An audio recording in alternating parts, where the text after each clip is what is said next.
Ora, bom dia. Especial informação aqui na Rede Girassol. O mundo continua a chorar a morte do Papa Francisco, falecido ontem, vítima de doença aos 88 anos de idade. Foram 12 anos de pontificado.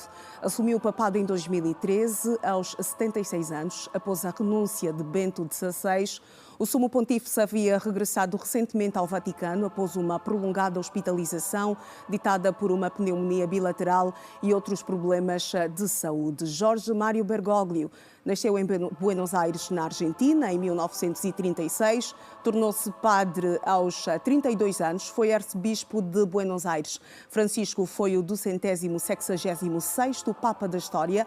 Apesar de algumas debilidades impostas pelo seu estado de saúde, Francisco nunca quis parar e sempre demonstrou que nunca quis ser um Papa distante dos fiéis. Neste especial informação são meus convidados Madre Emiliana Bundo. Bom dia, bem-vinda. Muito bom dia, Iracelma. Bom dia, telespectadores. O painel é composto também pelo Padre Celestino Epalanga. Bom dia, bem-vindo, Sr. Padre. Muito bom dia, Iracelma. Bom dia, irmã Emiliana. Bom dia, Dr. Mendonça. Bom dia, Dr. Celso Malavonec. Está connosco também Celso Malavonec, fiel da Igreja Católica. Bom dia, bem-vindo. Bom dia, Iracelma. Bom dia, caros colegas, reverendos colegas do painel.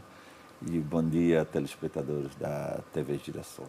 E o docente universitário José Luís Mendonça. Bom dia. Muito bom dia a todos e obrigado pelo convite. Exatamente. Antes, vamos acompanhar uma AVT sobre o percurso do Papa Francisco, que ontem partiu para a eternidade. Jorge Mário Bergoglio nasceu na Argentina, na capital Buenos Aires, aos 17 de dezembro de 1936. Foi eleito o 266º Papa da história da Igreja Católica e igualmente eleito chefe de Estado do Vaticano, a 13 de março de 2013, em substituição do Papa Bento XVI, que renunciou à função. Jorge Mário Bergoglio adotou para o seu papado o nome Francisco, em referência a São Francisco de Assis. A eleição de Francisco ao cargo de Papa quebrou recordes. Foi o primeiro sul-americano nomeado, o primeiro do Hemisfério Sul, o primeiro bispo de Roma a ser membro da Companhia de Jesus e o primeiro não-europeu, em mais de 1.200 anos de história, a assumir o pontificado da Igreja Católica e o único, até aqui, a usar o nome Francisco. Ao longo de 12 anos de pontificado, o Papa Francisco fez cerca de 47 viagens para fora da Itália, visitando ao todo, dentro e fora, mais de 65 estados e territórios. Depois de assumir as funções, Francisco, filho de migrantes italianos, começou por viajar pela ilha de Lampedusa, na Itália, em julho, um ponto importante para migrantes que tentam chegar à Europa. Na sua trajetória à frente da Igreja, Francisco criou 900 novos santos e beatificou mais de 1.300 pessoas. O Papa Francisco introduziu reformas que chegaram a causar algum desconforto no seio dos cristãos, inclusive dentro do Vaticano, como a reforma da Cúria, governo central da Igreja, a bênção a casais homossexuais, a introdução de mulheres em posições de relevo no Vaticano e a luta contra abusos sexuais e escândalos dentro da Igreja. No seu pontificado, o Papa falou de tudo um pouco a respeito da situação mundial, das guerras e vendas de armas, sobre as quais foi muito crítico, ao combate da desigualdade e defesa do multilateralismo, passando pela defesa dos migrantes, do meio ambiente, entre outros assuntos. O pontificado do Papa Francisco foi marcado por um estilo pastoral próximo do povo, com foco na justiça social e uma tentativa de abertura ao diálogo interreligioso. Francisco destacou-se pela sua simplicidade, rejeitou muitos símbolos tradicionais do papado, como o uso de apartamentos luxuosos, preferindo habitar na Casa Santa Marta, dentro do Vaticano. Começo por si, Madre Emiliana Bundo. Que imagem é que o Papa Francisco deixa para a Igreja e para o mundo? Olha, este Francisco ganhou, encarnou aquilo que Francisco de Assis foi. A simplicidade, a abertura ao outro, matar tudo que de indiferença fosse em relação ao homem, ao ser humano e à natureza. O Papa assumiu em carne a questão da reconciliação, do diálogo com o diferente, O Papa viveu, pregou, chamou-nos que o verdadeiro amor é aquele que se faz proximidade, ir ao encontro. E deixa-nos uma frase, nós estávamos habituados a ouvir, não é? A questão da igreja em saída, ir, aquilo que nós muitas vezes aqui nos nossos discursos falamos da Angola profunda, mas de ir lá ao encontro do menos tido, do menos conhecido e trazê-lo à luz. Não é? Acho que esta mensagem ficará para nós a vida inteira e, sobretudo, a questão da paz. A paz e a reconciliação que envolve o diálogo entre as famílias, o diálogo entre as comunidades, o diálogo entre conhecidos e não só, o diálogo entre religiões diferentes, porque o que buscamos, de facto, é trazer o homem a Deus. Esta questão do diálogo, da sua sensibilidade pelo pobre, exato, pelo desvalorizado pela sociedade, não é? Desvalorizado mesmo. A questão, eu me lembro, no domingo, quando dava a bênção Urbi et Orbi, não é? Para todo mundo, deixou-nos a bênção Francisco de Assis. E ele dizia, a paz é possível. E acho que eu dizia assim, ontem, quando recebi a notícia, o Papa morre feliz, mas também dolorido, porque lutou para que no mundo se registrassem momentos de paz universalmente. Muito bem. Madre Emiliana, Padre... passo aqui, vou olhar para a minha cábula, Padre Celestina Palanga. A Madre disse há instantes que o Padre doou-se para os outros e viveu com foco a trazer Deus aos homens. É esta também a sua percepção? Sim, o Papa Francisco foi jesuíta, eu sou jesuíta, e tive a possibilidade de cruzar com muita gente que viveu com ele. Quando estive em Espanha, vivi na mesma comunidade com um companheiro jesuíta que conheceu o Papa Francisco, ainda como arcebispo de Buenos Aires. O que é que nos pode falar deste E há um filme, Francisco, que retrata exatamente a vida deste homem. É um homem das periferias existenciais. É um homem simples, como vimos, viveu nesta simplicidade e morre justamente nesta simplicidade. O testamento que foi espiritual, que foi tornado público, curiosamente, tive ontem acesso também ao testamento que ele fez quando fez os últimos votos na Companhia de Jesus. Um jesuíta, quando é incorporado definitivamente à Companhia de Jesus, faz um testamento, deixa um testamento e praticamente manteve teve que acrescer uma e outra coisa, mas manteve. É um despojamento total, despojamento que significa identificar-se com os pobres, com quem não tem. E neste filme, o Papa Francisco tem um episódio muito interessante. Ele, como arcebispo de Buenos Aires, aceita o convite de uma senhora, a expressão mãe solteira, aceita justamente o convite desta senhora, que vivia num bairro precário, pobre, aceita o convite para almoçar com ela. E via-se as visitas que fazia aos doentes, enfim, e a simplicidade e a pobreza da sua casa em Buenos Aires, como arcebispo. Portanto, é isto que fica para nós, que em momento algum ele, enfim, procurou vanglórias, procurou riquezas, mas procurou encarnar esta figura de Francisco de Assis. Celso Malavo Luneca, um pontificado marcado com exemplo de humildade, é isto que deixa o Papa Francisco?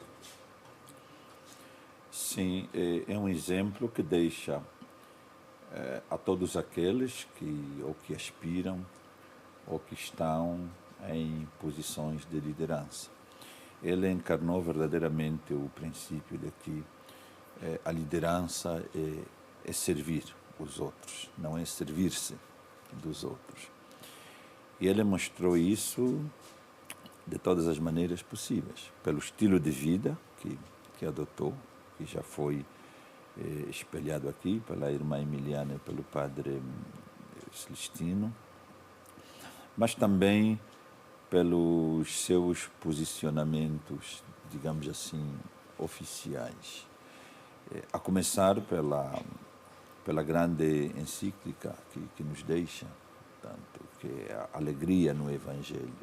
Não é? E ele foi, na verdade, uma pessoa que mostrou, como pessoa, que é possível viver feliz, é possível sentir-se pleno, servindo os outros e despojando-se de sinais exteriores de riqueza e até daquelas, vamos dizer, de luxos e comodidades supérfluas. É possível viver feliz com o simples e isso é o caminho para que nós possamos desfazer-nos de tudo aquilo que não precisamos para doar, ou se preferirem, dar a quem precisa. Portanto, deixa um exemplo de solidariedade, se preferirem, num mundo de liberalismo, de culto da riqueza, do supérfluo, de consumismo.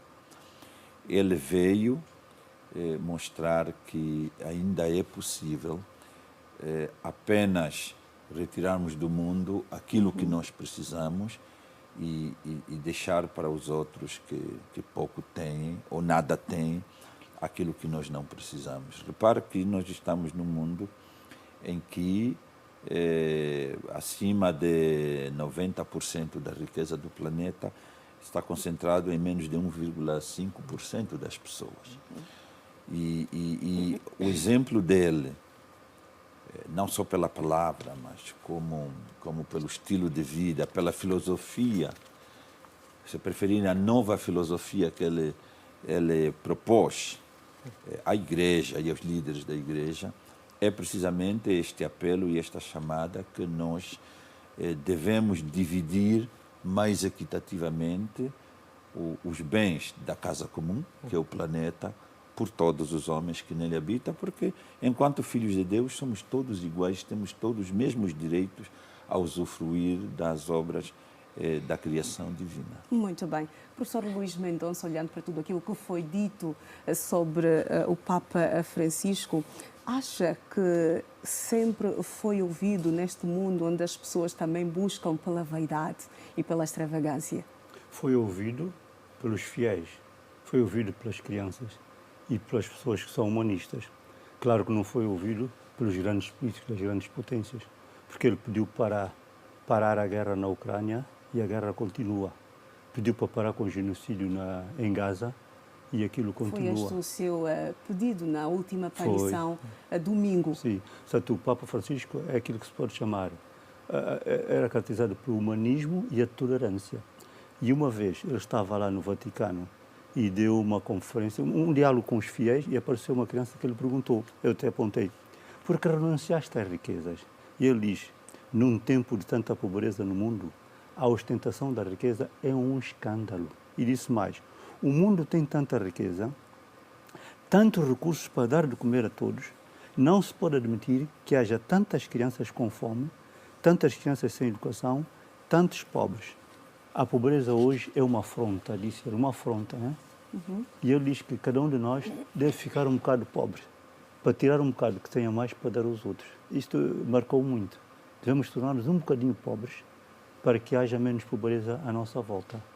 Muito bem. Então, olhando para estas últimas declarações, isto é que deverá ter levado Francisco a efetuar reformas na Cúria, o órgão administrativo da Santa Sé que auxilia o Papa a governar a Igreja Católica? Bom, eu não estou muito a par das reformas. O que eu sei é que ele pediu para se abençoar, por exemplo, os casais gays e outros, né, LGTB. Mas ele não disse que podiam autorizar o casamento. Ele disse, podem abençoar porque todos são bem-vindos. Se a pessoa é assim, por que há de se afastar essa pessoa da igreja?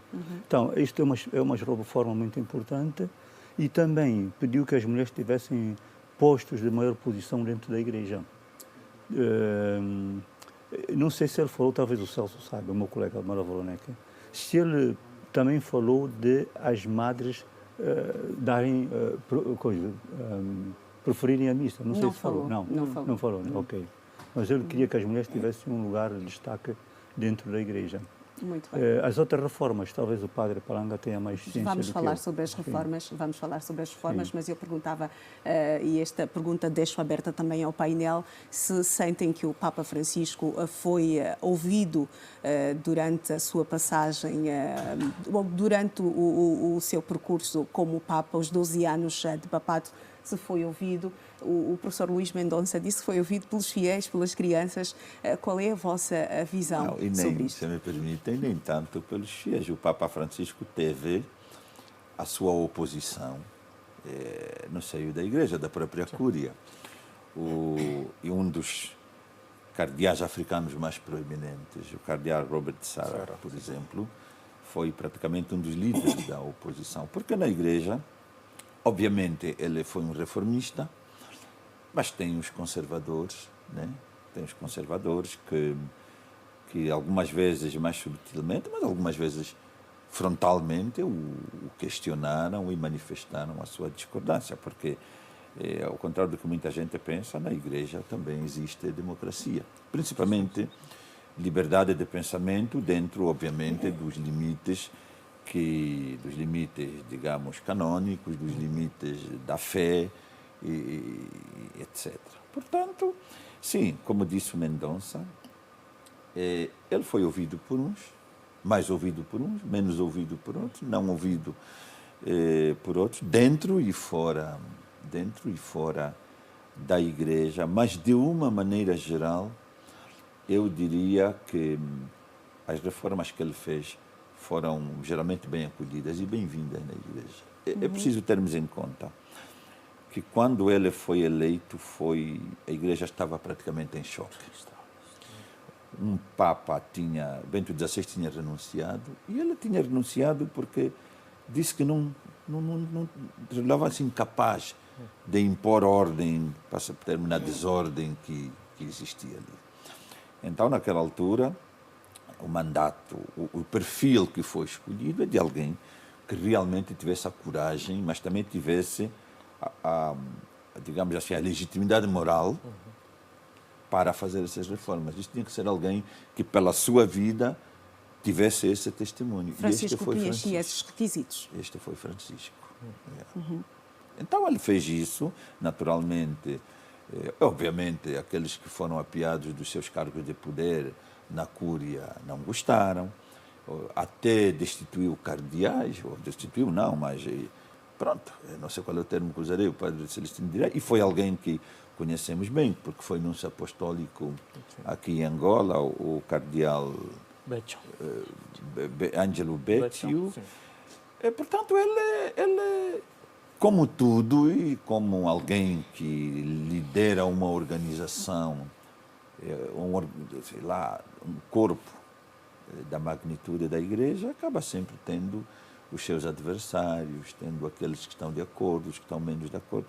Mas eu diria que, de uma maneira geral, ele foi ouvido e foi o Papa que a Igreja precisava nestes tempos, em minha opinião. Madre Liliana, esta também é a sua opinião.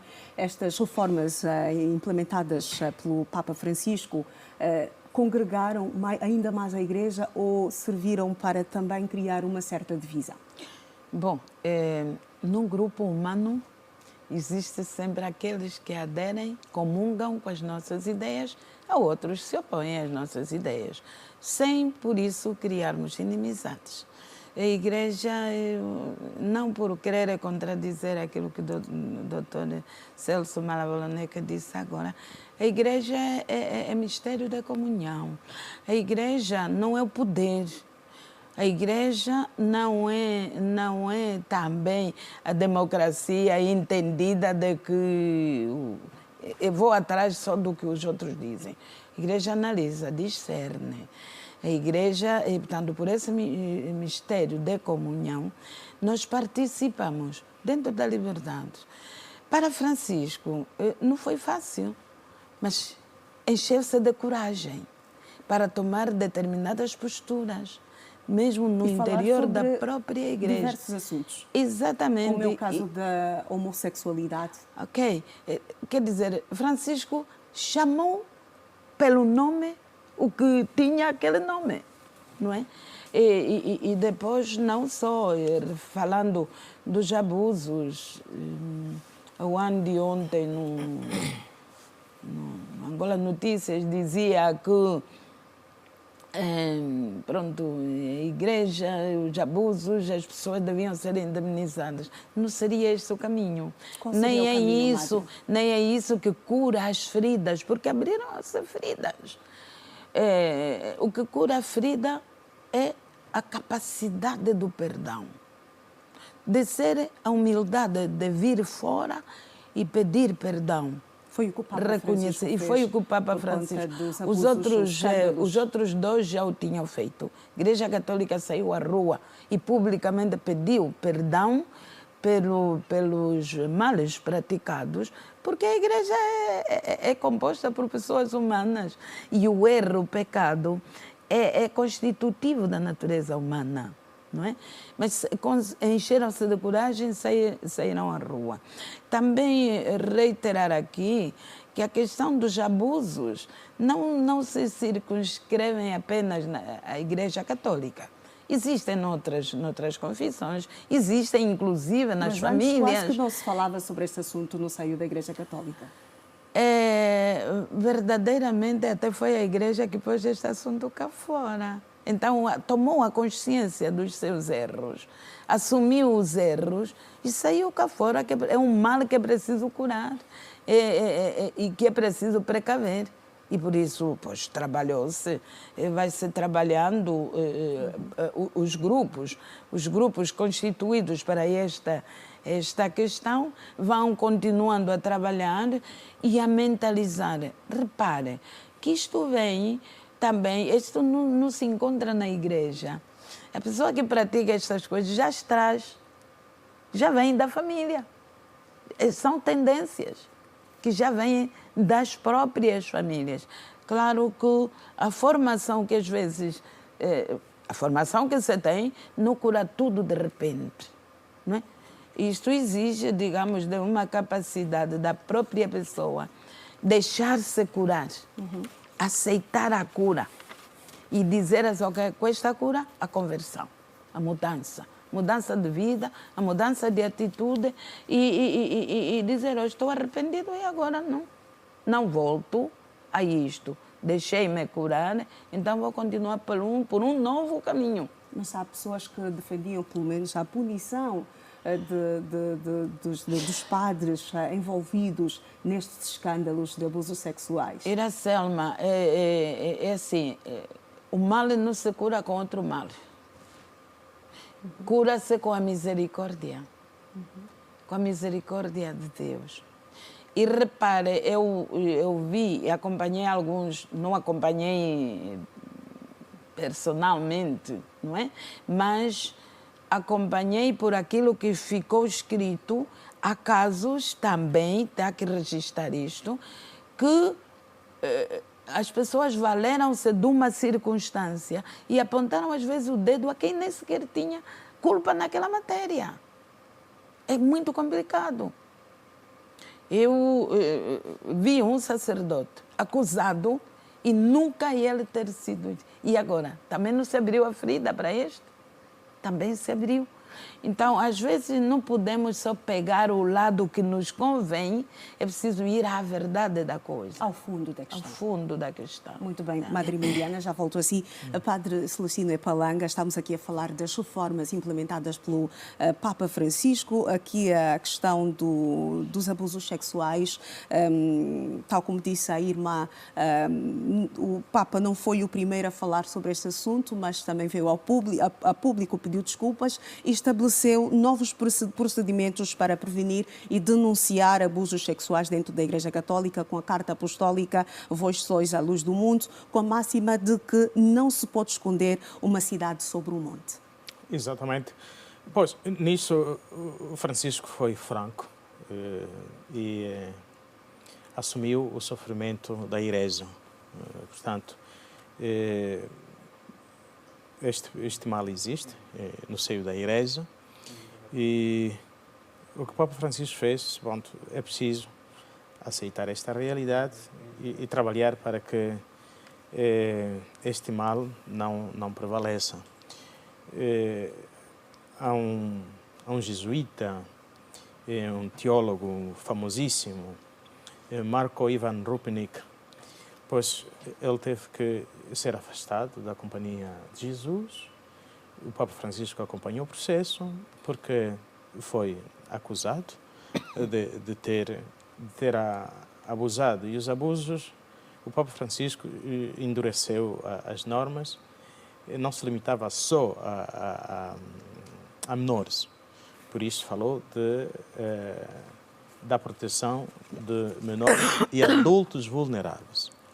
E o padre Rupnik foi neste contexto de adultos vulneráveis, em que pois, foi acusado de ter abusado da confiança e do poder. E, para isso, o Papa Francisco não tinha meias medidas. Se estão lembrados, os bispos do Chile, quase todos, colocaram à disposição os seus cargos por causa dos abusos. Né? E, obviamente, ele teve que analisar caso a caso, e aqueles que comprovadamente tinham, muitas vezes, encobertaram casos, a estes bispos, o Papa Francisco aceitou a renúncia. E assim foi deixando normas e pediu para que todas as instituições da Igreja tivessem políticas contra, efetivamente, os abusos de menores e adultos vulneráveis. A reforma na Cúria, o Banco de Ouro foi, durante muitos anos, usado para lavagem de dinheiro. A máfia utilizou este banco, muitos cardeais estavam envolvidos nisto, e o que o Papa Francisco fez é abrir as portas deste banco às leis europeias.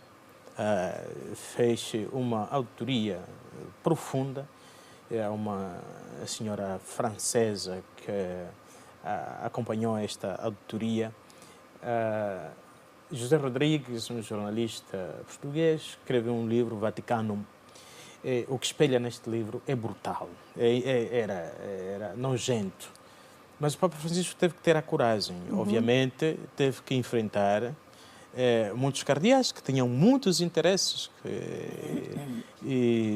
mas ainda assim ele teve a coragem. Lembro-me de uma entrevista que concedeu a um jornalista espanhol, e o jornalista, a um dado momento, perguntou: mas tu não tens medo que te matem? E ele disse, olhou para o jornalista e riu-se e disse: mas tu também vais morrer. Ele disse: bom, mas tu tens mais responsabilidades do que eu. Disse: não, mas é questão de morte, tu também vais morrer. Portanto, ele tinha um sentido de humor muito grande.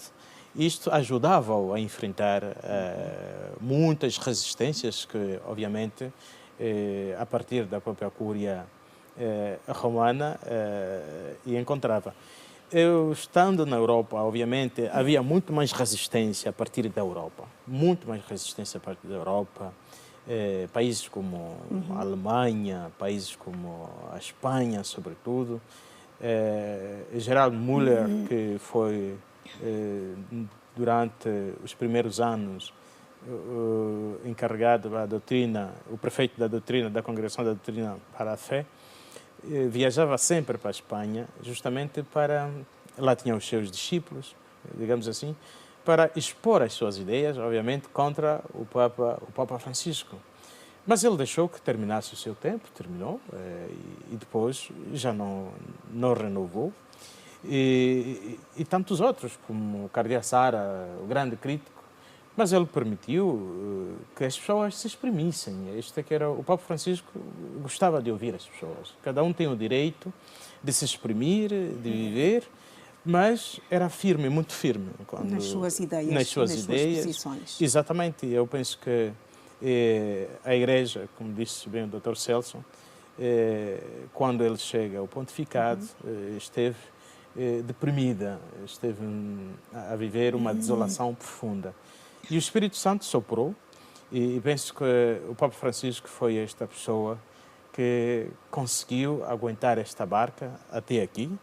E obviamente, os problemas não terminaram, mas ele é o Papa dos processos. Muito bem. Já voltamos à conversa aqui em estúdio. Vamos agora estender o sinal até à Assembleia Nacional, onde está o Ernesto Jaime, a colher depoimentos sobre o Papa Francisco.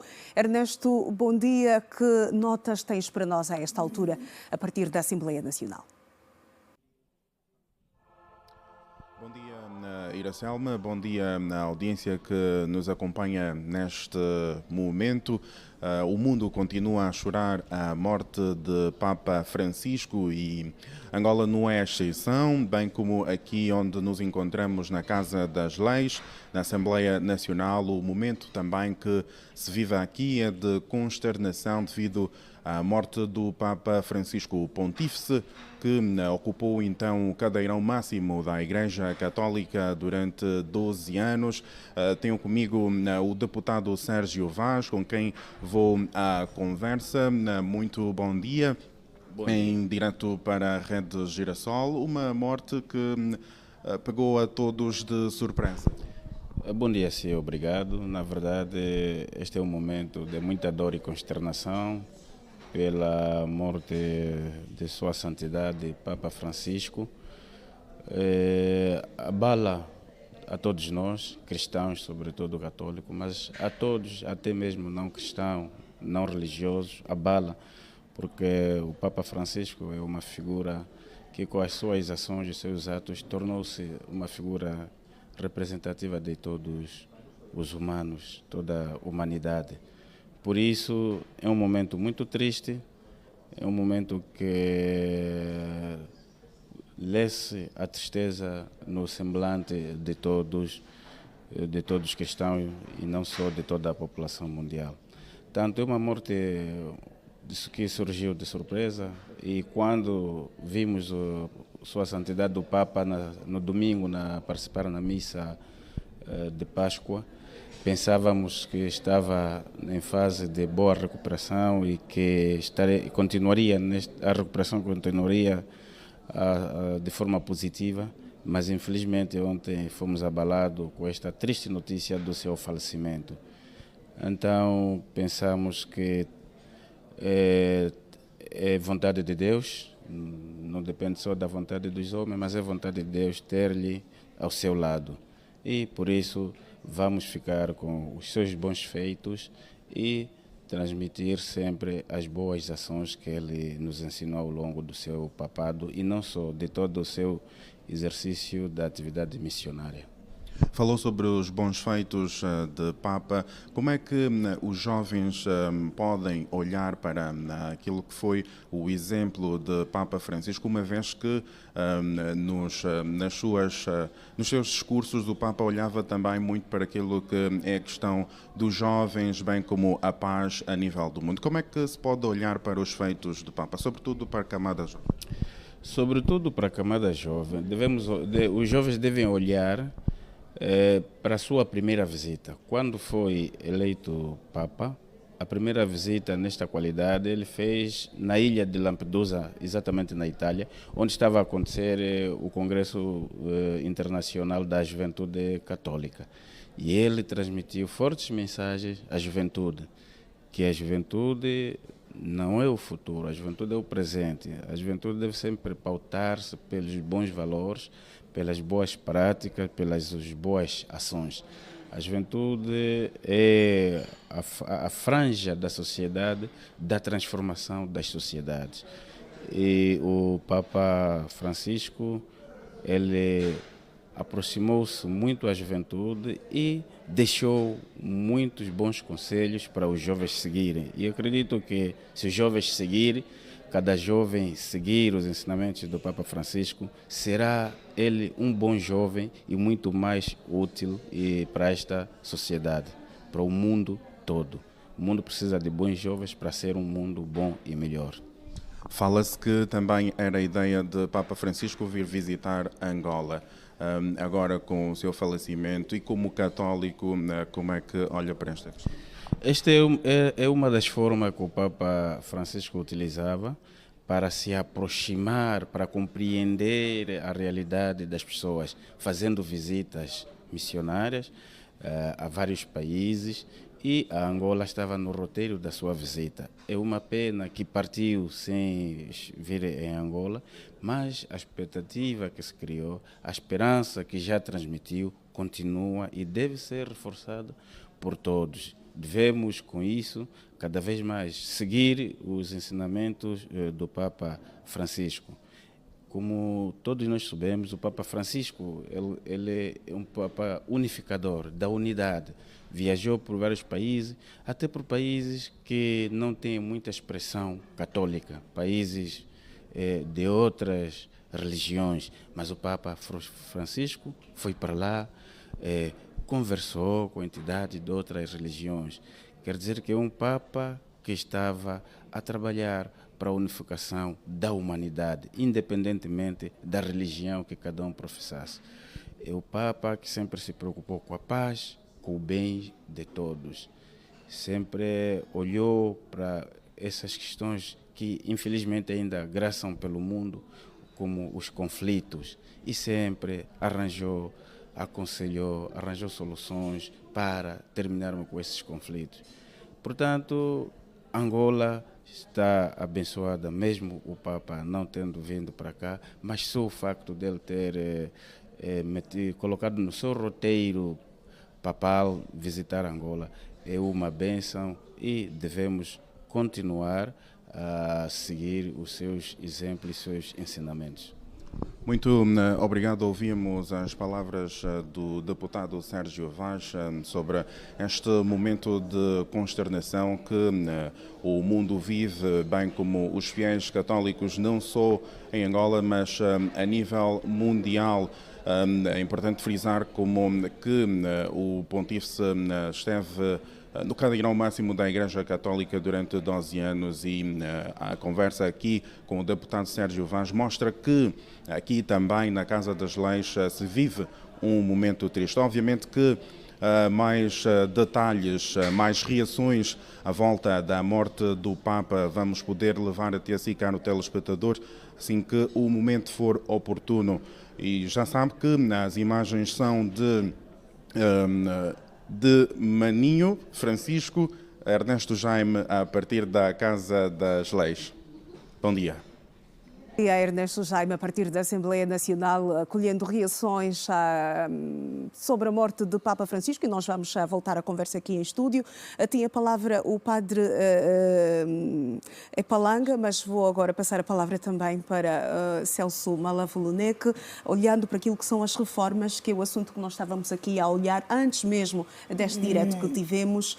Que impacto é que essas reformas trouxeram para a Igreja Católica, desde a questão da abertura que o Papa Francisco falava sobre os escândalos de abusos sexuais dentro da Igreja, a questão da homossexualidade e também a reforma imposta na Cúria?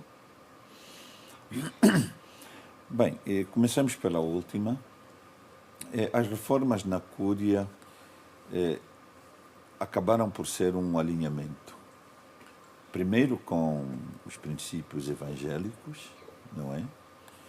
E, em segundo lugar, também com as boas práticas de transparência e prestação de contas que hoje por hoje são prática internacional. A Igreja não podia, enquanto reserva moral do mundo, estar à margem destas práticas. Por maioria de razão, porque os recursos que a Igreja tem são todos eles doação de fiéis.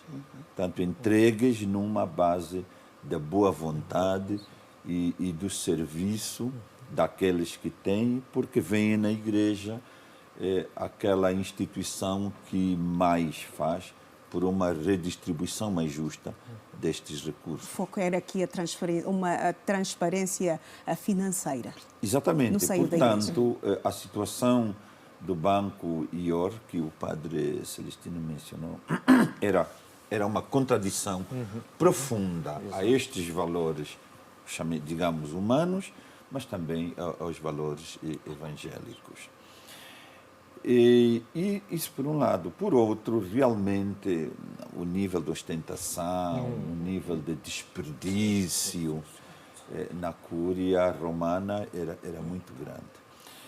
E este foi um dos motivos que criaram o desgosto ao Papa Bento XVI, que o levaram a renunciar, no sentido de dizer: eu não tenho forças para enfrentar todos esses interesses, todos esses poderes instalados, e vou deixar o lugar para alguém mais jovem, com mais forças e mais fresco. Francisco parece ter tido esta força que o Bento XVI não teve. Teve.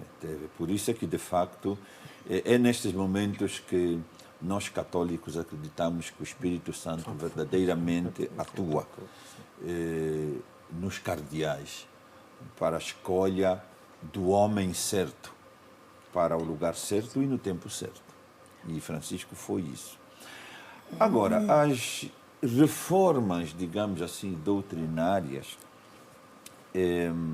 se por um lado havia uma unanimidade no sentido de que a Igreja precisava de abrir-se mais, ser de facto uma igreja em saída, ir ao encontro daquilo, um termo que ele usou, que hoje já digamos assim, de uso corrente na academia e na vida, que são as periferias existenciais ele fala das periferias geográficas e existenciais. E se toda a gente concordava com isso, já nem toda a gente concordava com a magnitude e a extensão da misericórdia que habitava no coração de Francisco. Francisco, de facto, levava o extremo da sua misericórdia quase ao escândalo que Cristo criou quando recusou-se a condenar a mulher adúltera. Francisco chegou a este tempo de forma que isto criou resistência, escandalizou algumas pessoas. Esta questão do homossexualismo, por exemplo, aqui em África, a nossa estrutura antropológica, estou a falar com alguém que é especialista nisso, a nossa estrutura antropológica, ou seja, os nossos valores humanos não concordam muito com a homoafetividade, com coisa. Por isso é que uns dizem que esta poderá ter sido a maior, entre aspas, derrota do pontificado de Francisco. Repare que as conferências episcopais africanas... É esta também a sua visão, Celso Malavolunek, que esta poderá ter sido a maior derrota de Francisco? Sim, eu concordo com isso. Eu confesso que eu, pessoalmente, por um lado, fiquei assim... Eu até hoje não sei se consegui ter ideias muito claras sobre isso, porque, por um lado, eu tinha e tenho esta profunda admiração que ultrapassa a mera ligação do líder da minha igreja. Via nele, de facto, um modelo pessoal, humano, espiritual, enquanto pessoa. Portanto, isso para além, repito, da devoção e a reverência que é obrigatória enquanto o líder da minha igreja, mas tinha esta conexão pessoal, revia-me procurava imolá-lo, claro que dentro da minha pequenez, né? Então, mas também, por outro lado, este avanço dele mexeu com a minha antropologia africana, que de facto era mais relutante à homoafetividade. E eu confesso que até hoje eu vou dando tempo, porque algumas coisas uma pessoa precisa de mais tempo para processar, para compreender, e ainda estou nesse processo. Mas fazendo uma análise, vendo as coisas apenas como analista, diria que sim, que este terá sido o processo mais difícil de Francisco e aquele em que ele enfrentou mais resistência, incluindo de sectores em que ele não esperava, incluindo das conferências episcopais africanas, que quase unanimemente, não digo recusaram-se, mas puseram um travão. Não aliaram. Sim. De facto, e pronto. Mas isto não invalida, como disse, o facto de que o que Francisco estava a fazer é um exercício de misericórdia que é um princípio basilar da, digamos assim, da postura evangélica. Jesus Cristo, digamos assim, atirou esta pedra no charco, escandalizou a sociedade do seu tempo, precisamente porque ele ultrapassou todas as fronteiras conhecidas da misericórdia e conviveu com prostitutas, conviveu com todas aquelas classes que eram marginalizadas na Pecadores época. públicos. Exatamente. Portanto, e quando eu, pessoalmente, o que vi em Francisco foi isso. Então, eu preferi pôr-me na posição daquele que precisava de fazer caminho. E estou a fazer este caminho. Muito bem. E acredito que, como eu, muitos católicos, digamos assim, ligados profundamente à Igreja toda a sua vida, formatados com relação a algumas coisas, também fazem esta caminhada. Mas, digamos assim, no final do final, e aí tem a ver um pouco com o futuro, o amanhã. Eu acredito que, de uma maneira geral, e isso diz muito em relação à aceitação das reformas de Francisco, eu prevejo que o próximo Papa será alguém que vai consolidar, estruturar precisamente estas reformas. E já vamos falar sobre o possível sucessor de Francisco, mas vou passar a palavra ao professor Luís Ainda sobre Mendonça. esse assunto de E da mesmo reforma. sobre as reformas. O que a bênção aos homossexuais, por exemplo. Não só aos homossexuais. Não só. Não só. Eu penso que o Papa, além de chefe líder Aos da casais Igreja, irregulares. aos casais chamamos irregulares. assim, pois, Ele também é homossexuais, chefe de um então. Estado, o Estado do Vaticano, que é um dos Estados mais pequenos, como Mónaco, na Europa. Portanto, ele tem uma dualidade de tarefas. Portanto, tem que olhar para a tarefa para com Deus e para com os homens. Portanto, ele também é um político. Portanto, temos que pensar que ele também está a agir como político. E sobre esta questão da bênção, o Francisco dizia que, desde que a mesma não fosse confundida com um casamento religioso. Sim, claro. O que é que ele... Nós estamos no século XXI. O que acontece no século XXI? As guerras recrudescem, as pessoas afastam-se da igreja. Os jovens na Europa, você vai... Tem sítios em Portugal, nas regiões recônditas, que só vão velhos. Então ele disse, pá, é preciso atrair a juventude, atrair mais pessoas. Então, se ele é homossexual ou tem suas tendências sexuais, ele que vem à igreja, pode frequentar, por que não? Se Cristo perdoou a mulher adulta, ele vem à igreja, ora e vai embora. Não podemos casá-los, né? Essa coisa do casamento é para sexos opostos.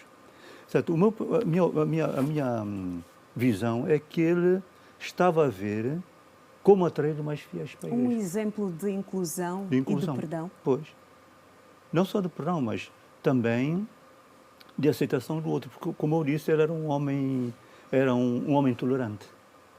Tolerância. Vamos tolerar o outro. Aliás, se me permite, ele tinha esse lema: todos.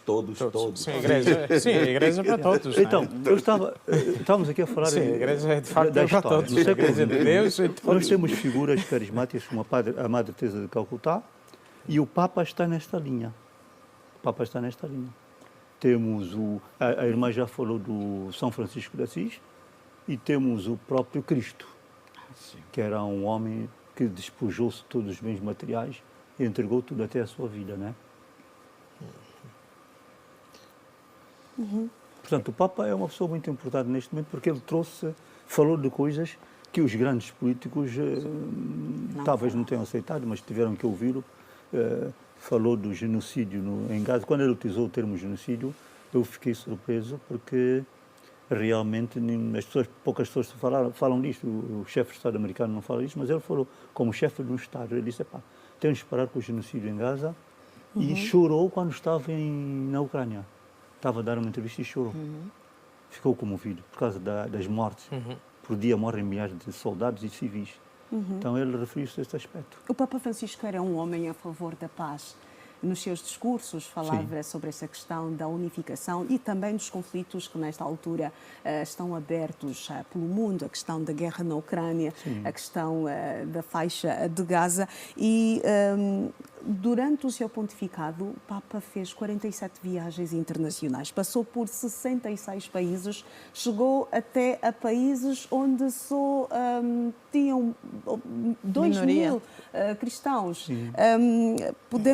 Como é que podemos olhar para este papel de evangelização do Papa Francisco?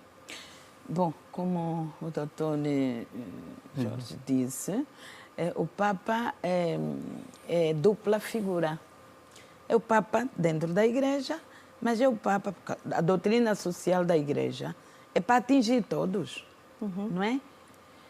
Se é para atingir todos, ele tinha que manter estas duas posturas, mas, digamos, dentro de uma única figura.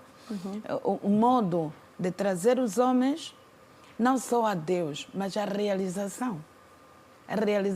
A humanização da pessoa, a dignidade da pessoa. Tinha que trazer, aliás, um mandamento novo que Cristo nos deixou. Não atinge só os católicos. Não, o mandamento novo é para todos. O amor a todos. E porque Cristo morreu. Cristo não morreu pelos católicos, morreu por toda a humanidade. Inclusive, ele sabia que mesmo morrendo lá na sua terra, no seu país, não se iam converter todos. Mas ele morreu, porque o Pai quis que todos os homens chegassem ao conhecimento dele, não é? E chegar ao conhecimento dele passa por essa entrega. E a figura do Papa é isto. E para cada tempo, Deus desperta os seus profetas. E esta abertura que o Papa Francisco acabou por dar, nasce da teologia da libertação que floresceu na América Latina? Pois, a América Latina é uma igreja, não é? E uma sociedade aberta ao homem. E vir um Papa daquela zona, e realmente foi o homem que Deus previu para este tempo, para a igreja e para esta sociedade.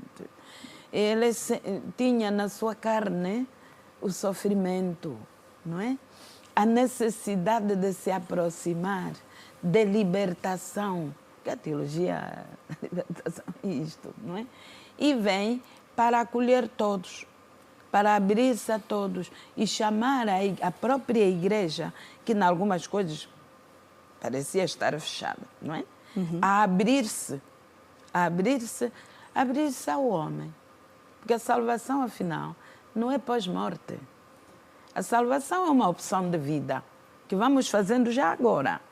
E quando eu abro,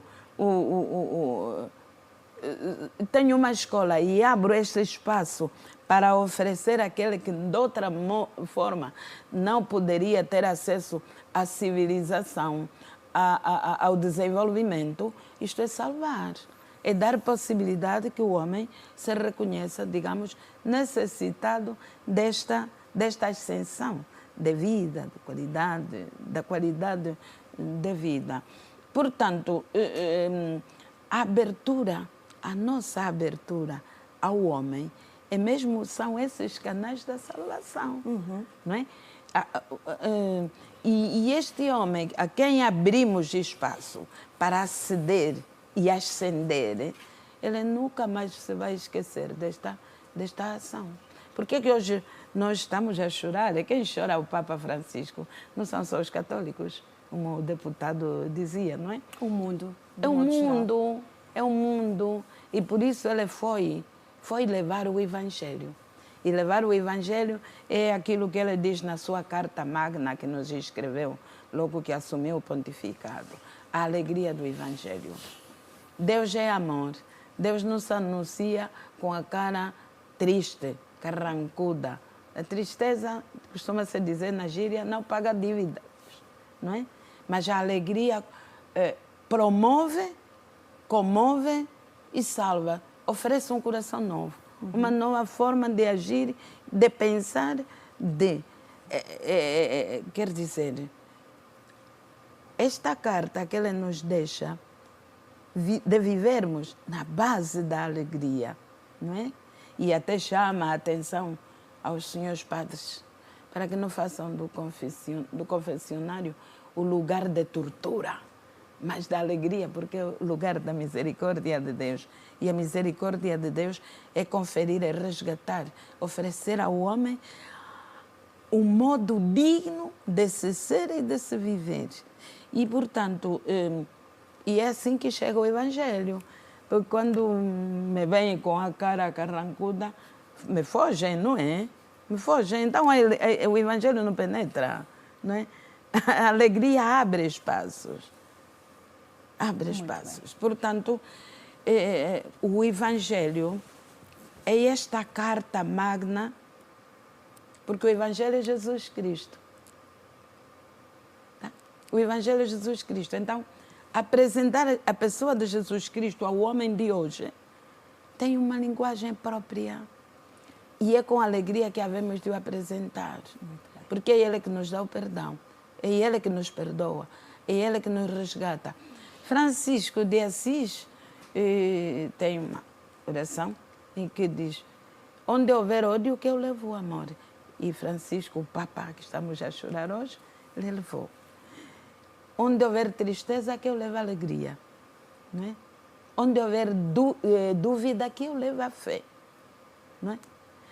Então, isto é o Evangelho, claro e vivo. É o que nós temos que encarnar para que o nosso ser, o nosso viver, o nosso sentir, as nossas atitudes estejam revestidas deste modo novo, do mandamento novo, de amar a todos. O Papa Francisco falou muitas vezes em mensagens, sobretudo da Quaresma, para nós retirarmos da nossa vida a indiferença que mata. Indiferença mata. E nós muitas vezes somos indiferentes. Indiferentes à dor do outro. Indiferentes à situação que alguém está a atravessar. Indiferentes à situação de pobreza que muitos irmãos, não importa. Epa, eu tenho um carro, não é? De top. E agora não me importa se aquele vive como vive. Eu estou bem. Eu tenho a minha casa. Quando estava trabalhando na saúde, um dia me apareceu um chefe dos militares. E pronto, não queria ouvir as nossas perguntas, porque a consulta não é só dar medicamentos, é escutar também e depois dizer, olha, o caminho é por aqui. Muito bem. Não é? Então, ele me foi perguntar, não, eu não vim aqui para nada, eu só vim buscar medicamentos para dormir. E eu perguntei, e ele disse assim, olha, o senhor é chefe? Sim, sou. Então, mas tem a família bem organizada, nada... Não. E no quartel, se um militar tem cama, outro não tem, isso a mim não me importa. Eu sou o homem treinado em guerra, eu posso matar. Eu fui acolhendo todo o seu discurso. No fim, eu disse, ok, então agora... Aqui, lá tem os soldados, mas aqui agora tem que ser o nosso soldado, tem que nos ouvir. E depois de nos ouvir, nós vamos indicar quais são os caminhos que vai percorrer. É que o senhor está em litígio consigo. Isto que o senhor diz, que é o homem treinado em guerra, pode matar. O senhor não é o dono daquela vida. Há um que tem que tirar, que foi aquele que deu o primeiro sopro. Né? E esses que acham, menospreza e acham que não têm dignidade, portanto podem viver como viver, o Senhor não lhe importa. São filhos de Deus, com os mesmos direitos que o Senhor. Por isso é que ele não dormia, né? Por isso é que ele não dormia. Vamos aproveitar este momento para fazermos então um curto intervalo. Daqui a pouco nós voltamos para continuarmos neste especial informação Papa Francisco. Até já.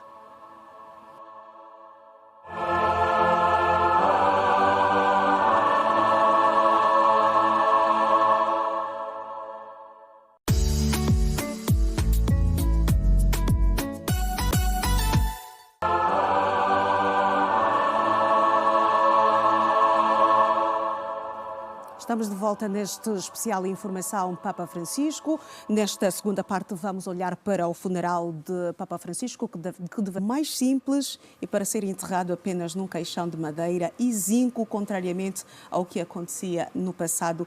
Padre Celestino Palanga, este pedido do Papa revela aqui mais uma vez a dimensão e a simplicidade de Francisco.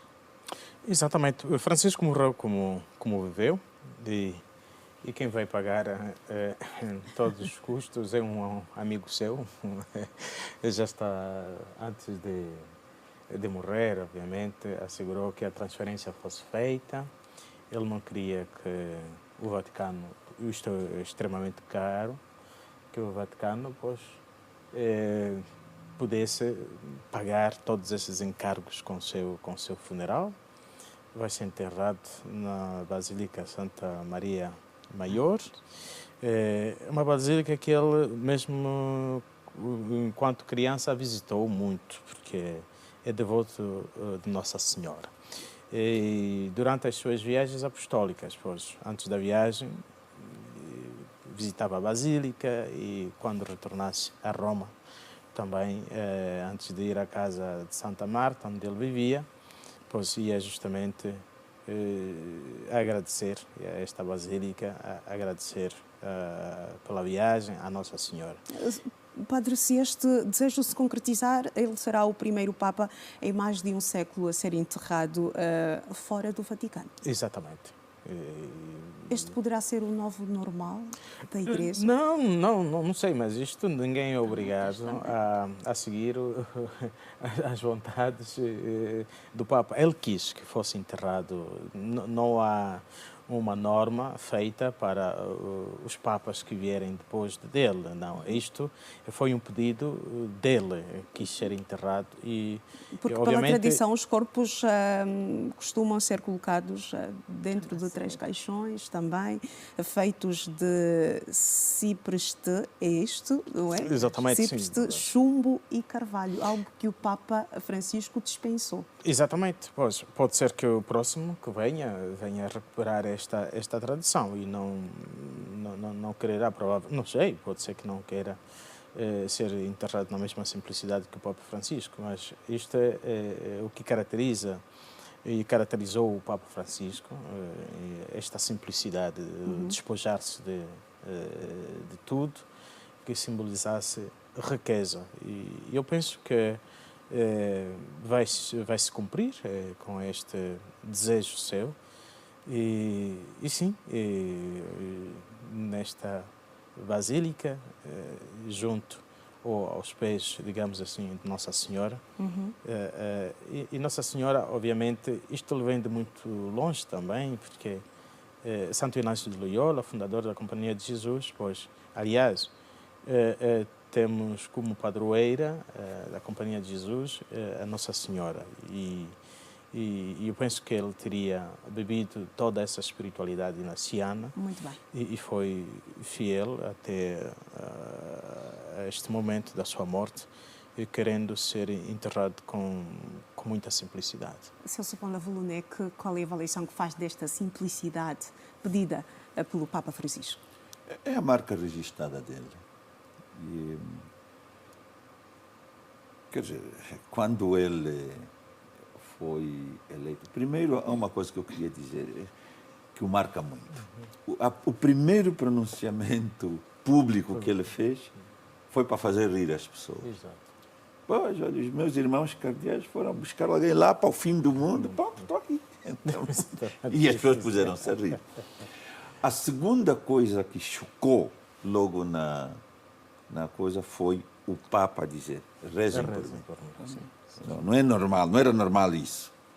Portanto, isto a partir dali, logo nos primeiros segundos, passou esta mensagem das pessoas: simplicidade e humildade.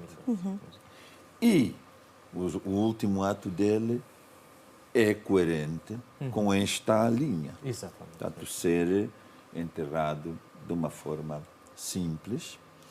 E esse compromisso com a administração responsável dos bens que os fiéis põem à disposição da Igreja é que faz com que ele até não queira usar os fundos do Vaticano, aos quais tem direito, enquanto chefe de Estado, enquanto Papa, e use o dinheiro de um amigo, de um benfeitor, como ele próprio diz, que transferiu para a Basílica de Santa Maria Maior, deu instruções ao cardeal, ao arcebispo, salvo erro, a explicar exatamente como. Então, ele disse: eu quero uma campa rasa, um caixão de carvalho, indicou exatamente o lugar onde ele queria que fosse feito, de maneira que, seja uma campa igual de qualquer outro bispo. Portanto, este é Francisco. Este é Francisco da forma como ele quis ser conhecido, a marca que ele quis deixar na Igreja. Muito bem. Penso que esta marca vai permanecer por muito tempo e vai ser um desafio para o sucessor,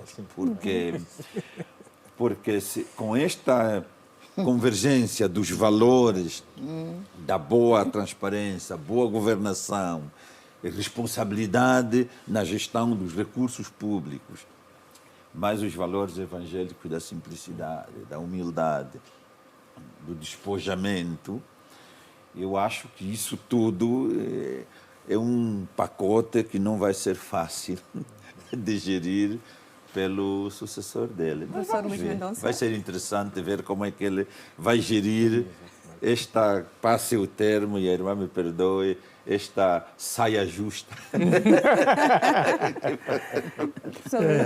Eu quero realçar aqui um aspecto sobre a sua simplicidade. O Papa Francisco, antes de morrer, já deixou a sua autobiografia, umas notas num livro que ele deixou. E há um episódio que ele narra que é com a equipa. Ele gostava muito de futebol. Ele disse que o futebol é o sítio da alegria, é o desporto da alegria. Então, ele ia muito uma equipa lá em Buenos Aires, que era o São Lourenço. E quando fosse lá, descia também... O seu clube de eleição. O seu clube de Sim, eleição. ele ia lá aos balneários e falava, e ainda era padre, não sei se era bispo ou quê, e fazia orações. Então, uma vez, o novo treinador, como a equipa de São Lourenço só tinha derrotas, foi lá ver, assim, mas o que é que esse senhor está aqui a fazer? O que é que este padre tem a fazer? Não, ele vem sempre aqui orar. Tirem daqui este azarado, por isso é que estamos sempre a perder. O que é que acontece? Assim que ele subiu... Isso contado por ele próprio.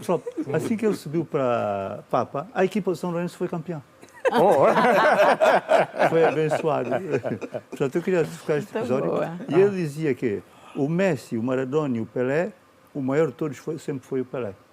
Portanto, ele tinha um afeto muito grande pelo futebol, adorava as coisas simples, porque ele também narra nessa autobiografia que ele trabalhou como agente de segurança de uma discoteca. Sim, sim. E também trabalhou como chefe da limpeza num laboratório. Portanto, foi um homem muito simples. Daí, eu penso que o Papa veio lembrar-nos o que é o cristianismo. Esse Cristo, Jesus. Ele veio lembrar, nós estamos aqui há 2000 anos, mas o exemplo vem lá de baixo. Então temos que ser como ele, que é a tal teologia da libertação, do Frei Beto e outros da América Latina. Que é seguir a Cristo, não vamos seguir outros exemplos, mas é o Cristo. Penso que ele deixou este legado e então, depois vamos falar da sucessão, o próximo sucessor tem que seguir esta linha, senão a Igreja Católica não pode voltar para onde já saiu, fugiu daquele âmbito. Então, não sei quem será o sucessor, mas... segundo, eu não sabia que o cardeal guineense era um opositor, que era radical, né? Não sabia. Então, sim. Roberto Sara, sim. Eu estou a defender que seja um Papa africano negro. Mas se for assim, eu não prefiro que seja outra pessoa, porque não dá. O Papa, como é que ele chama? O Sara, né? Roberto Sara. Eu prefiro que não seja então um africano. Eu prefiro que seja, queria que fosse um africano, por quê? Porque a relação da Igreja Católica com a África vem do século XVI, quando o primeiro embaixador africano do Congo, no Vaticano, veio daqui, do Congo, que era o Dom Emmanuel Sakumvunda. E ele morreu lá, ele foi para o Vaticano. Eu penso que aquele percurso de Portugal até o Vaticano foi por terra, apanhou o frio e deve ter morrido de uma pneumonia, né? Naquele tempo não havia cura. Mas este fato da ligação histórica entre a Igreja Católica e a nossa região é muito importante para mim. Portanto, penso que o Vaticano devia honrar, ter em consideração esta ligação histórica e nomear então um Papa africano, não sei qual seria. Segundo o que eu estive a ler, qualquer pessoa pode ser Papa, não tem que ser arcebispo. Exatamente. Eu posso ser Desde Papa. que seja batizado. Desde que seja batizado, Sim, solteiro, sim, né? sim. Padre batizado, solteiro e fiel, né? Em teoria. Em teoria, sim. Antes de ser Exatamente. Papa, eu tenho que ser nomeado bispo. Isso aqui é curioso. É. Se for Eusébio Mendes, se eu quero ser Papa, Cardeal. tem que ser nomeado bispo e cardeal, depois é que sou Papa. Mas posso candidatar-me, né? Não é bem candidatura. Não existem Padre, candidaturas. não está mas- na norma. Qualquer pessoa pode ser Papa. Não, qualquer cristão batizado, Sim, sim, pode mas há critérios, né? Alguns Porque não há, critérios. não há Outros- candidatura. Não há candidatura. Não, Mas é segundo o que eleição, diz, pura eleição. segundo o que diz lá, é que qualquer pessoa pode ser Papa. Qualquer pessoa, Sim, desde que Quer dizer, seja a teoria é batizada, esta, mas depois existe todo um É. ritual de Que precisa ser passo, cumprido. que se calhar vamos falar disso Vamos falar depois. disso daqui a pouco, tem sobre o conclave. passos, depois definem-se o perfil. O próprio os cardeais, antes de irem para lá, definem um perfil. Então é uma coisa. Aliás, são 2000 anos a construir isso. Né? Feita no conclave, que significa com a chave. Sim. Exatamente. Exatamente. Tudo no secretismo. Mas neste momento a Igreja vive a sede vacante. O período Sim. em que não há Papa na Igreja Católica. Sim. Com a morte do Papa Francisco, inicia-se um processo longo. A Igreja fica sob a administração do Camerlengo, Sim. até a eleição do novo pontífice. Quem é esta figura, Madre Emiliana, e que responsabilidade terá neste processo até a eleição de um novo Papa? Selma, se me permitisse, se voltar ao anterior, eu gostaria de pôr Rapidamente, aqui irmã muito Emiliana. rápido, um pormenor. Francisco, o Papa, ele vai fazendo um processo de seguimento daquilo que Francisco de Assis foi. Francisco, quando morreu, ele preferiu ser enterrado no tecido do burel, não é? E sobre a terra nua. Então, acho que isto também tem a ver com esta tomada de decisão, para além de toda a simplicidade que ele já traz desde o ambiente familiar, é também, digamos, concretizar isto até o fim, de ser Francisco hoje. Eu penso que e depois ser enterrado em túmulo simples, normal, como os demais. Então, acho que é não digo a recapitulação, mas... A encarnação? Exatamente, disto. Qual é a figura? Voltando. Esta figura, Camerlendo. Camerlendo é aquele que normalmente faz os pronunciamentos. Né? O Papa morre, quem traz a notícia não é qualquer um, nem vem pelas redes sociais. As redes sociais vão publicar depois de anunciado. Ele é que tem, digamos, a chave, ia dizer, dos segredos do Vaticano, e é o homem autorizado a pôr as notícias do Vaticano cá fora, fora do Papa. Então, o seu papel é isso, é anunciar, primeiro, confirmar, não é? Depois de confirmado medicamente, é ele que deve anunciar à Igreja e ao mundo que o Papa, então, agora não temos Papa, morreu. Surge, então, a sede vacante. Durante a sede vacante, E ele é o homem que vai pondo ao corrente todo o processo que se prepara até ao funeral do Papa. Este é o seu papel. E não pode abdicar deste papel. Não sei que estivesse doente, mas não é? E agora eu vou pedir ao senhor Padre Celestino, é ele que tem que anunciar também, digamos, o tempo para o conclave, que já está praticamente anunciado. Já está anunciado, Já vai está decorrer de anunciado. 6 a 11 de maio próximo já. Em princípio. Sim, porque ontem Está mesmo... anunciado não, ainda acho que são previsões. Anunciado. Mas aquilo que já se vai avançando, tanto a Mídia que vai fazendo as suas previsões. Sim, porque é assim, o enterro ainda não aconteceu. Não aconteceu. Então, pois, como a irmã Emiliana disse, o Camerlengo, pois, ele... Mas o conclave normalmente inicia 15 a 20 dias depois da morte do Papa. Não, quer dizer, não é assim. O que vai acontecer agora, estamos em óbito. Ontem, às 20 horas, o Camerlengo foi outra vez para atestar que efetivamente o Papa estava morto. Tiveram que depositar o corpo no caixão, enfim. E vimos também que selaram tudo, enfim. Agora, é verdade que a vida continua. A vida da igreja continua. Agora, enquanto não tem Papa, o Camerlengo vai encarregar-se justamente da vida corrente do Vaticano. Vai também, e ele é o responsável até pelo tesouro, portanto está ali nisto. Vai também ajudar os cardeais, que agora começam já as congregações gerais, para decidirem o dia, a hora, enfim, quando vai acontecer o funeral do Papa. Depois disso, o Camerlengo continua a ajudar também os cardeais que vão se reunir em conclave. Ele ajuda a preparar o conclave.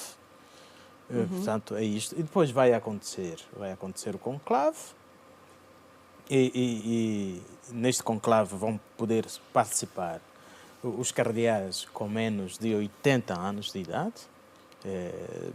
Temos por aí 252 cardeais. E neste momento são 135 cardeais que estão em condições de poderem participar do conclave. Mas, obviamente, isto vai começar só depois de terem terminado as exéquias. E a maior parte destes cardeais foram nomeados pelo próprio Papa Francisco. A maior parte, sim. Sim. Eu tenho aqui esta estatística. Dos 135, 108 foram nomeados pelo Papa Francisco. Exato. 22 pelo Papa Bento XVI e 5 pelo Papa João Paulo II. Como é que funciona este processo de votação do novo Papa, Padre Celestino? Pois, o processo há um tempo de murmurações, vão ter que, nestas congregações gerais, vão discutir sobre as questões da Igreja, né? Vão discutir sobre as questões da Igreja e depois vão todos, vão se recolher à Capela Sistina, como diz conclave, vão estar fechados, completamente isolados do mundo. Quais são as razões destas restrições, destas medidas? Para não haver influências, interferências, influências externas. Olha, existem os lobbies, olha, o Celso fosse melhor, não, aquele não, este não. Então todos ficam ali. O presidente X quer meter... Isso vem do tempo dos reis. Exatamente. Lá do tempo medieval. O é rei fulano quer meter o seu primo e o rei ciclano. Então, para isso, para evitar isso, ficam lá fechados todos. Hoje é mais difícil, mas não há nada de telemóveis, nada de internet, nada de nada. Mas também é o tempo de muita oração. Sim, em jejum, porque rezando. Porque nós temos que esperar um Papa que seja, digamos, soprado pelo Espírito. É isso que se pretende. E então isso exige oração. Exige sacrifício, exige jejum. Porque isso é assim, Iracelma. Ao contrário das eleições que nós estamos habituados, que entram lobbies, e quem vai votar está à espera de um favorecimento. No conclave não funciona assim. Primeiro, do ponto de vista, digamos, institucional, cada um daqueles cardeais está mais ou menos no topo da carreira. Ou é bispo, ou é arcebispo, ou é coisa. E acontece aqui, os bispos são bastante autônomos. Na verdade, em termos de coisa, o bispo tem a sua diocese, gere a sua diocese, só deve obediência ao Papa, então é bastante autônomo. E isso, pronto, não é para toda a vida, é até os 75 anos, portanto, isso está tudo ali. Então, estes cardeais vão ali genuinamente para procurar aquela pessoa que ele acredita que é a melhor pessoa para aquele lugar. Nenhum angolano. Não temos, nós, infelizmente, não temos cardeais. Mas então, o processo começa com aquilo que o Sr. Padre chamou as congregações gerais. Na verdade, são reuniões de concertação. Sim. São as tais murmurações. Como essas comissões parlamentares, cada um tem... Sim, é mais ou menos. E ali, ele vai por etapas. A primeira etapa é uma reflexão sobre os grandes desafios da Igreja. Depois passam para a etapa seguinte, que é a elaboração de uma espécie, nós nas Nações Unidas chamávamos um job description, uma descrição Mas de é a tarefa. elaboração, de facto, do perfil. Mesmo. Sim, é o perfil, esse é o termo. A elaboração do perfil, e ali responde à tua questão. Sim, exatamente. Ali, claro que já diz, não, quem não é cardeal, ou quem não é... Esse não, pronto, já. Ali já decidem isso. E depois terminam isto. O que vai lá dentro, nestas congregações gerais, nestas reuniões iniciais, participam todos os cardeais. Sim. Todos que puderem lá estar. Exatamente. Depois é que vão os que têm menos de 80 anos, que são os 135, vão para a Capela Sistina, fecham-se lá dentro, e a primeira coisa que é feita é lida. Segundo, nós não sabemos o que escreve lá, mas é o que se sabe, é lida aquele perfil. Portanto, que foi construído por todos. E ali, então, a eleição é feita tendo como bússola aquele perfil. Quer dizer, apresentam já uma candidatura, um perfil... Não, candidaturas não, um perfil. Uma pessoa só. Mas a questão é, primeiro, os problemas da Igreja. Sim. Começa sempre por aí. Exatamente, os problemas da Igreja. Sim. E o perfil E vai quem ser pode construído responder em função destes problemas. Exatamente. Exato. Por exemplo, neste caso, claro, vão analisar, vão balancear o pontificado de Francisco, os progressos e os desafios desde a Igreja que eles receberam, naquele estado de choque, onde é que estão. E, em função disso, vão decidir, bom, precisamos de um Papa, eventualmente, que mantenha as reformas, segundo dizem os especialistas, a tendência será que seja um Papa que continue as reformas de Francisco, mas lhe dê uma maior estrutura, as consolide, que o Papa Francisco não teve tempo. Não teve tempo, o processo que nós chamamos da sinodalidade não foi concluído, está a meio. Muitas reformas que ele iniciou não estão concluídas, estão a meio. Então, o que os especialistas, os vaticanistas, como são chamados, dizem, é que o perfil certamente será um Papa que continue as reformas, porque ninguém vai querer voltar para aquela situação que fez Bento XVI, renunciar. Então, continue as reformas e, claro, que haverá certamente a voz dos conservadores, porque é tudo feito na base de consensos. Então, ali haverá, provavelmente, alguém com mais travão, talvez não tão radical na sua misericórdia como Francisco foi e tal. Depois, com este perfil, vão lá e, naturalmente, que ali já os próprios candidatos vão se encaixar. Toda a gente conhece, a partir deles, eu acho que o cardeal fulano é que se encaixa mais ali. O cardeal. Estavam votando, até que o número vai se transformando, vai diminuindo, até que haja um que consiga os 2/3 dos votos. Reza a história que o conclave mais longo durou mais de 2 anos e o mais curto apenas... Há votações, por dia pode haver 4 votações, por exemplo, 2 de manhã, 2 à tarde, enfim. Se, por exemplo, passar os 7 dias, 3 dias, não se conseguir encontrar O Papa? Faz-se um pequeno intervalo, enfim, depois volta-se. Acho que é um dia. Não, são 3 dias. 3 dias de intervalo? Não. Se no final de 3 dias. No final de 3 dias dá um dia de intervalo. Mas se no final de 34 conclaves, 34 votações não se encontrar, ninguém com 3/3, então os 2 mais votados, estes vão ficar, a disputa vai ser, na verdade, candidatos são todos.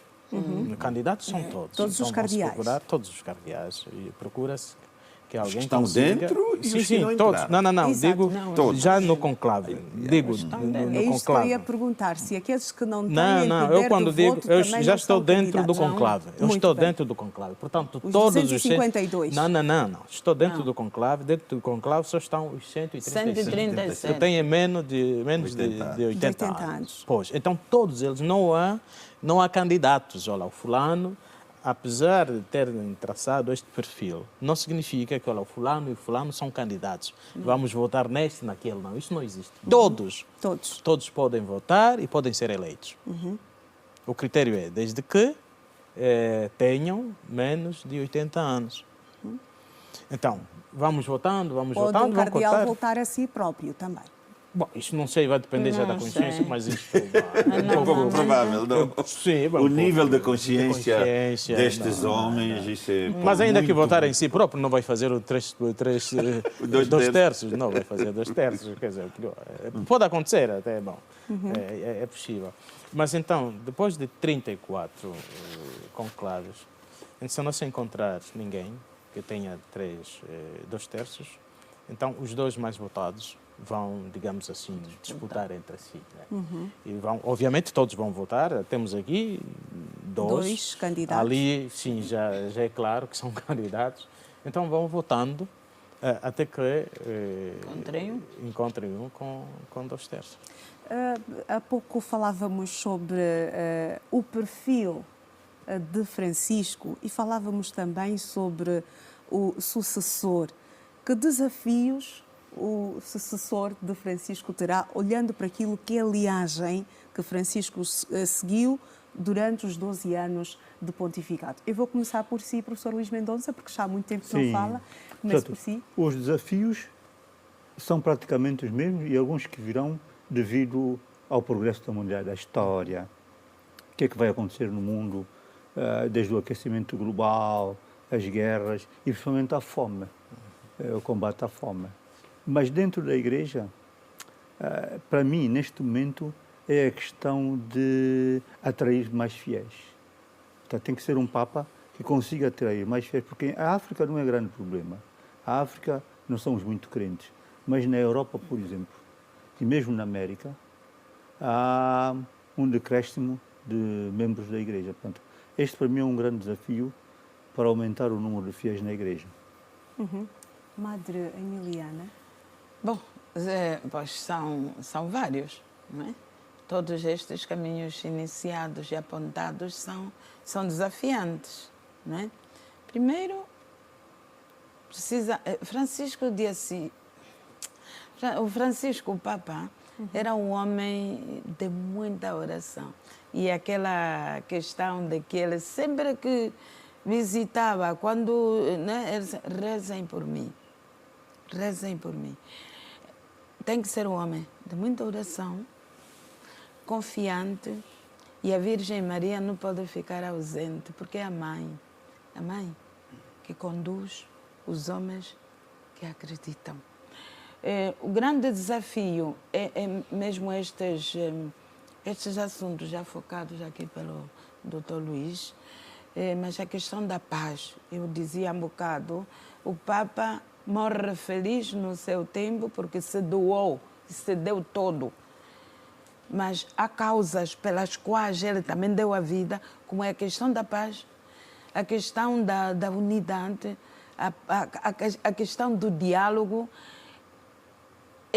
Estas questões são questões quentes e que terão que ter continuidade, porque Cristo pede a unidade dos seus para que todos cheguem à unidade, a unidade da fé. Porque se luta é que todos acreditemos em Cristo, em Deus. Então, estes caminhos têm que continuar a ser, digamos, a estrada pelas quais os homens vão se sentir irmãos.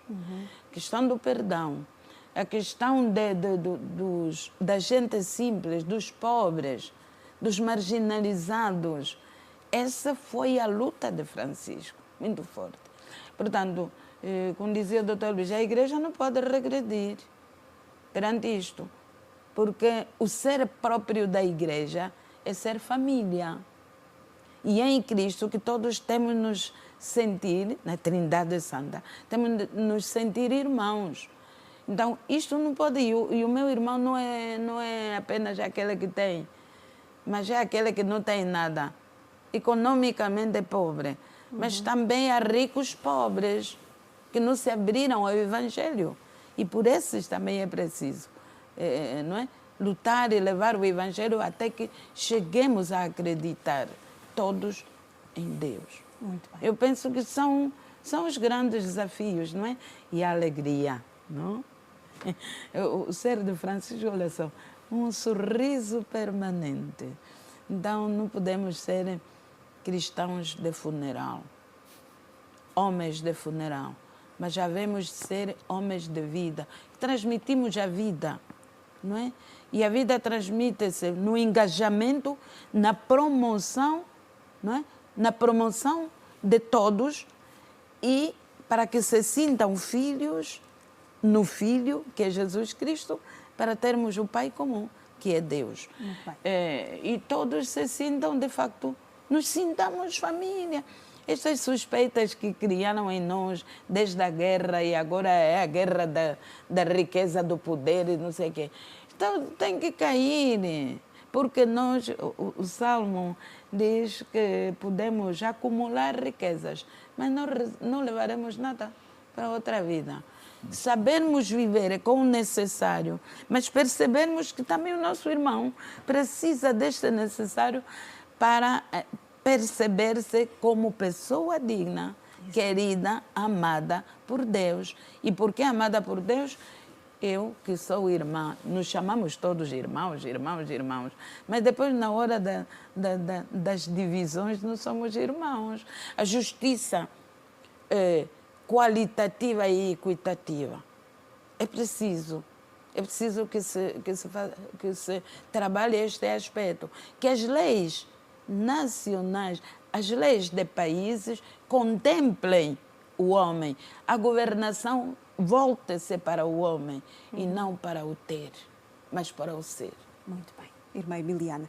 Padre Celestino, quais serão os desafios do sucessor de Francisco e que igreja vai herdar? Pois vai herdar esta igreja sinodal, uma igreja em saída, como já ficou aqui frisado, uma igreja que vai ao encontro dos marginalizados, dos mais pobres, uma igreja que estará sempre a trabalhar para o bem-estar de todos os homens e mulheres, uma igreja comprometida com a paz, como dom do ressuscitado, uma igreja pois, comprometida também com a reconciliação e a paz, disse aqui, a paz, a fome, são os grandes desafios, mas também o grande desafio, e este é a primeira missão de um sumo pontífice, é construir pontes, é trabalhar para a unidade da Igreja. Pois há diversas vozes, e ainda bem, este é fruto do Espírito Santo, a diversidade de dons, mas sempre procurando justamente guardar esta unidade, a união de corações, a união das mentes, a união de espíritos. Eu penso que esta é esta igreja que nós vemos, sentimos, vivemos, que o próximo Papa vai herdar. Celso Malavolonec, desafios do próximo Papa e que igreja vai herdar? Eu concordo inteiramente com o que acaba de dizer o São Padre Celestino. Acrescentaria apenas um tema que Francisco introduziu na igreja como preocupação da igreja, que são as questões ambientais. As questões do cuidado da casa comum. Este planeta, que é de todos nós, e que nós temos a responsabilidade de explorar para o nosso sustento, mas também pensando nas gerações que vêm e que também têm tanto direito ao planeta como nós. Tal como nós o recebemos, também temos que entregá-lo.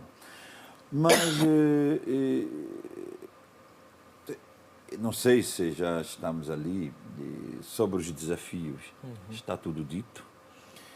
E eu penso que estes desafios irão determinar certamente o perfil e as previsões que agora se fazem do próximo Papa, os papáveis ou papabiles, como se diz em italiano. E pronto, se pegamos apenas no critério de grupos, e mencionou o Mendonça muito bem, nós temos uma situação em que, por exemplo, a Europa é ainda quem detém o maior número de cardeais, são 53, 40%. Mas a Europa, em termos de número, é uma igreja em declínio. Você hoje vai naquelas grandes catedrais e você encontra uma meia dúzia de pessoas na missa. Ao contrário da nossa África, onde, com o devido respeito, num chimbecozinho as pessoas ficam a arrebentar pelas costuras porque as pessoas não cabem nos templos, não cabem nas igrejas. E a divisão que nós temos agora é que temos 53 cardeais para a Europa, chega-se 23 da Ásia, e a África vem logo a seguir com 18. Depois vem 17 da América Latina, 16 da América do Norte, depois 4 da América Central e 4 da Oceania. Então, se juntarmos a isso as preocupações... Mas não se esqueça do Espírito Santo. Absolutamente. É aí que eu ia caminhar. Eu estou a fazer uma análise racional por enquanto, porque não resisto ao defeito da analista. E dizia eu que estas preocupações, essas linhas que Francisco deixa, indicam-nos uma igreja e um Papa que vai continuar sensível a estas grandes questões que foram levantadas aqui. E claro, são 135, qualquer deles pode ser, mas tudo indica que não venha a ser europeu. Aí já estamos a fazer futurologia, especulação. Não venha a ser europeu por causa disso que dissemos, de uma igreja... Está em declínio? Está em declínio, entre aspas, porque nestas coisas temos sempre, como diz bem o São Padre, contar com a ação do Espírito Santo. Fala-se do cardeal Pietro Parolin, que é um secretário de Estado muito experiente, um grande construtor de pontes, com muita experiência em resolução de conflitos. Por exemplo, há também o Papa Pizzaballa, que é o patriarca latino de Jerusalém, que é alguém também com muita sensibilidade na inclusão e, sobretudo, no diálogo interreligioso. Mas eu qualquer coisa me diz que vejo como um perfil muito interessante, é melhor pôr a coisa assim, um perfil muito interessante, o cardeal arcebispo de Manila, o Luís Tagle, que é engraçado, que é o perfil mais próximo de Francisco pela simplicidade, pela humildade de vida, pelo cuidado com os mais necessitados. Só que, como digo, os nossos cardeais são quase todos mais conservadores. Quer dizer, seja o cardeal Tucson, o cardeal Sarau, o cardeal Ambongo, Bezungu, aqui da vizinha RDC. O mais assim aberto é o cardeal arcebispo de Joanesburgo. Aquela coisa. Então, se de facto sair entre os nomes que estão a circular, que é tudo especulações, eu estou a ver mais ali o cardeal arcebispo de Manila. Também porque a experiência de ir buscar papas fora do antigo núcleo duro da Santa Sé, da Itália e da Europa, teve muito sucesso. Foi-se buscar o cardeal Karol Wojtyla, da Polônia, e foi o Papa que foi. Né? Pronto, o Papa Bento XVI, o cardeal Ratzinger, era europeu, pronto, não era italiano, mas o pontificado dele terminou como terminou. A Igreja não quererá que outro pontificado termine assim. Foi-se buscar então o cardeal do fim do mundo, de quem estamos a falar. Exatamente. Portanto, acho que naquelas cabecinhas lá dos nossos cardeais inspirados pelo Espírito Santo, pode ser que digam, bom, vale a pena continuar a ir buscar, até mesmo para fazer jus à universalidade da Igreja. E aí, um cardeal como o cardeal o cardeal arcebispo de Manila seria um perfil interessante. Mas, para terminar, porque temos que puxar a brasa para a nossa sardinha, há um cardeal português que é muito citado, que é o nosso cardeal Tolentino de Mendonça, que já esteve cá, teu xará, que já esteve cá, e também escritor e poeta. Então, já estou a ver que vais torcer por ele. Que nosso amigo de Angola, vem cá muito tranquilo, anda pelos bares e muito querido aqui. É muito citado. Se não quiserem ir ao fim do mundo, ir buscar alguém que conhece bem como é que funciona a cúria, mas alguém que não se deixou enredar pelos vários lobbies lá internos, o cardeal Tolentino de Mendonça seria uma escolha interessante, mas é preciso dizer que são 135 candidatos, e da maior parte dos quais desconhecidos, como era o cardeal Bergoglio antes de ser eleito, mas que ali a lógica e o racional é lógica de fé. É lógica de homens muito íntegros, extremamente comprometidos com a Igreja e que vão fazer o possível e o impossível para indicarem o nome que em sã consciência acreditam que é aquele que vai servir melhor à Igreja nestes tempos. Portanto, é por isso que todas as previsões só passam mesmo isso, especulações, incluindo as minhas, né? São previsões, exatamente. Se fosse o Tolentino, não é? Tem raízes africanas. Pois tem. É como dizia o outro, íamos cantar que nem Pavarotti. Muito bem, a Madre Emiliana Bundo, Padre Celestino Palanga, José Luís Mendonça, Celso Malavolonec, vou agradecer a presença dos quatro, por terem marcado presença neste especial Papa Francisco, um assunto que nós certamente vamos continuar a dar destaque na programação da Rede Girassol. Muito obrigada e até a próxima, se Deus permitir. Obrigado. Bom trabalho. Obrigado pelo convite. Porque isto é escola, tá, para o mundo também. Exatamente. Nós ficamos por aqui. Obrigada pelo carinho da sua audiência. Bom dia e continue ligada à programação da Rede Girassol. O futuro é agora.